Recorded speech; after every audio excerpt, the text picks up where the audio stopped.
अध्यायों में इस खगोल की चर्चा, भूगोल की चर्चा, और जब स्वर्ग के देवता देखते हैं कि मानव ने जब किया तब किया और अब सीधे भगवान को प्राप्त कर रहे हैं, तो उन्हें बड़ी सप्रिया होता हो हमेशा उनके मकार शोभनम कि महाराज इन प्राणियों ने ऐसा कौन सा शोभनीय कर्म कर रखा है जो ये जप भी कर रहे हैं, तप भी कर रहे हैं, यज्ञ भी करवा रहे हैं, भागवत भी करवा रहे हैं। तो ब्रह्मा जी से देवता शिकायत करते हैं, बोलो महाराज हमें नहीं चाहिए ये स्वर्ग। बोलो क्या कमी है स्वर्ग में, क्यों नहीं चाहिए? तो क्या कहते हैं कि ना यत्र वैकुंठ कथा सुधा पगाना भागवतो साधुआश्रय।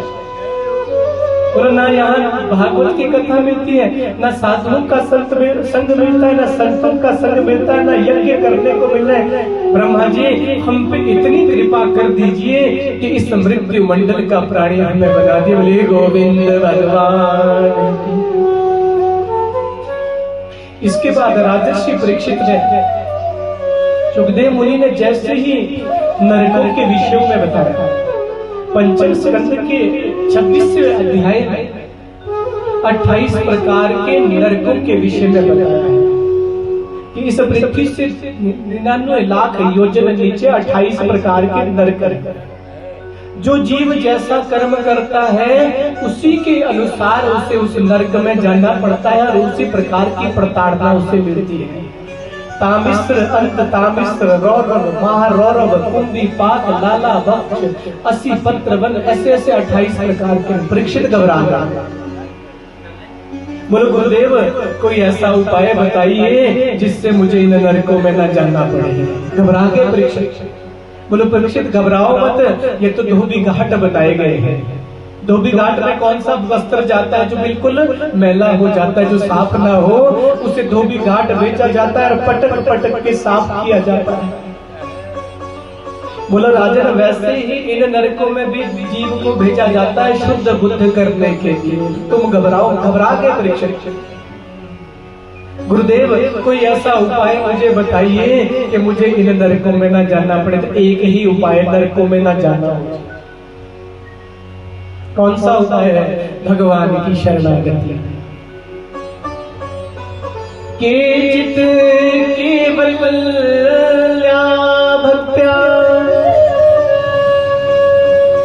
वासुदेव परायण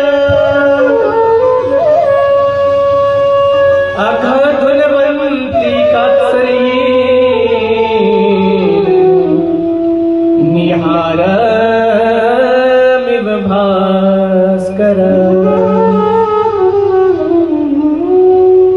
एक ही उपाय राजन, क्या? केचित केवल्या भक्त्या। किसकी भक्ति करनी? वासुदेव परायण, वासुदेव भगवान। राजन यदि तुम वासुदेव भगवान की भक्ति करोगे तो अघधुनवन्ति कात्सर्ये, अघ कहते पाप।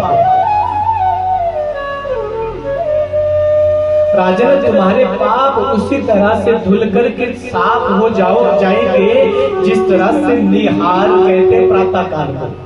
निहार विव भास्कर, भास्कर कहते भगवान सूर्य को। राजन जिस तरह से प्रातः काल जब सूर्य उदय के समय सूर्य उदित होते हैं तो इस संसार का सारा अंधकार सूर्य नारायण की किरणों से दूर हो जाता है।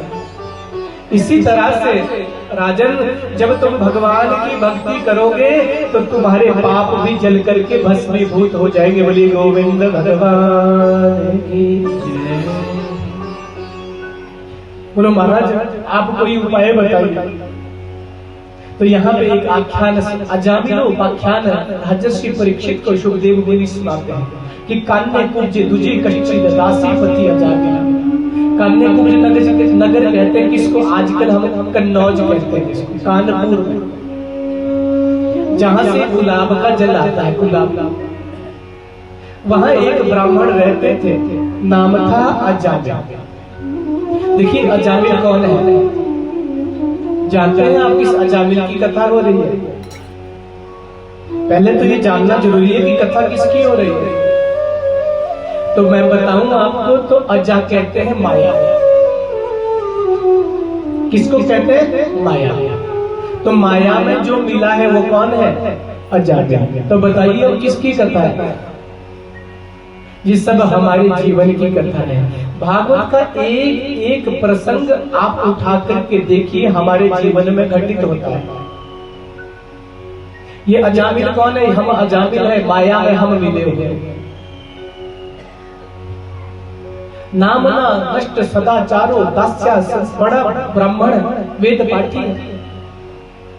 लेकिन एक दिन क्या हुआ, यजमान वृद्धि के लिए जा रहा था, इसने ऐसा एक दृश्य देख लिया कि इसके मन में वो चिपक गया। घर में इसने विचार किया, एक देवी